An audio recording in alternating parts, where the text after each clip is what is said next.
Namo Buddhaya.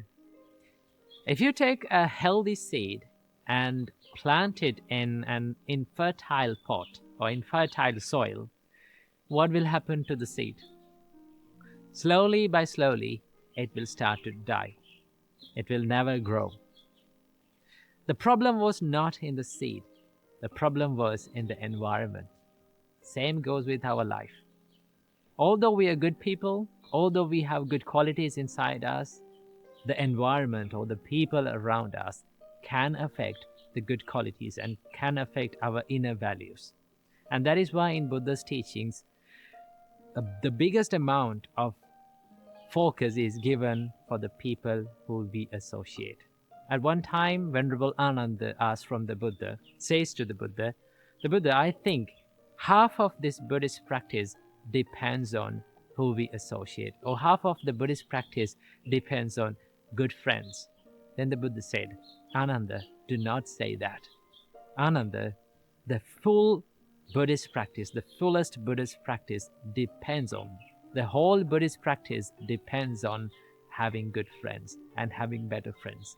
In Buddhism, we call them Kalyanamitta, the noble friends. So, who are noble friends? Noble friends are the friends who they direct you to do good things and to be a better person and to cultivate the inner values like love, compassion, patience, and practicing the Dharma. All these things, the people who help you to develop these things. So in the Buddha's teachings, having good friends around you is considered as a blessing to your life. The Buddha says this in Mahamangala Sutta. The Buddha says, Asevana cha balanang panditanang cha sevana etang mangala muttamang. That means, the Buddha said, do not associate with people with lower qualities. Associate with people with higher good qualities. Okay? Having a good association with people who have higher values and higher qualities will help you to improve in your life. And that is why in the Buddha's teachings, a major focus is given to the people who we associate.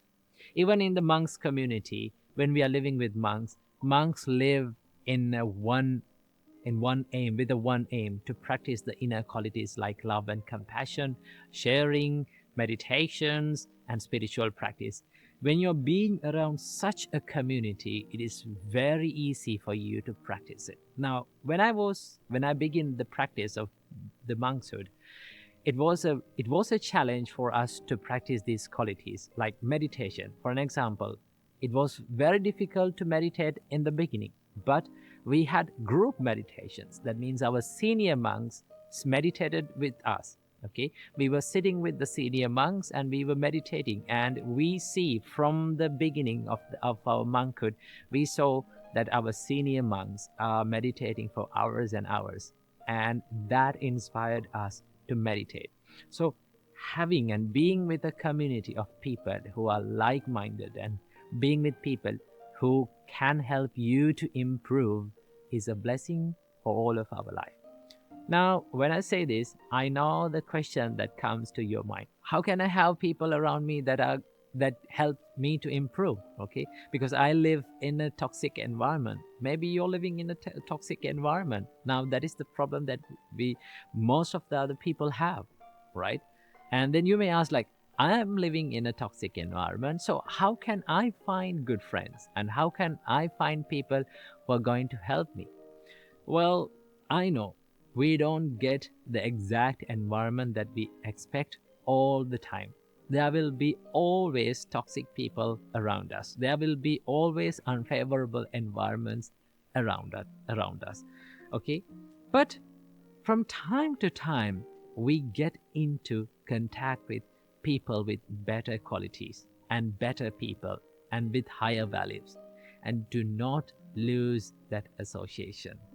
Connect with them, be with them, get inspired with them, and then associate. Keep associating those people from time to time. The more you associate them, the more you develop the inner qualities. It's something like this. If you grow a plant in a little pot, right? For an example, if you take a bonsai plant, it grows in a little pot, right? So the environment is limited, the soil is limited.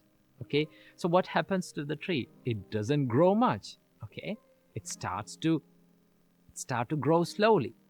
But because of that is because of the environment, because that is because the roots are stuck in that little amount of soil. What will happen if just one root came out of that pot and got connected with the ground? What will happen? The tree starts to grow. Same like that.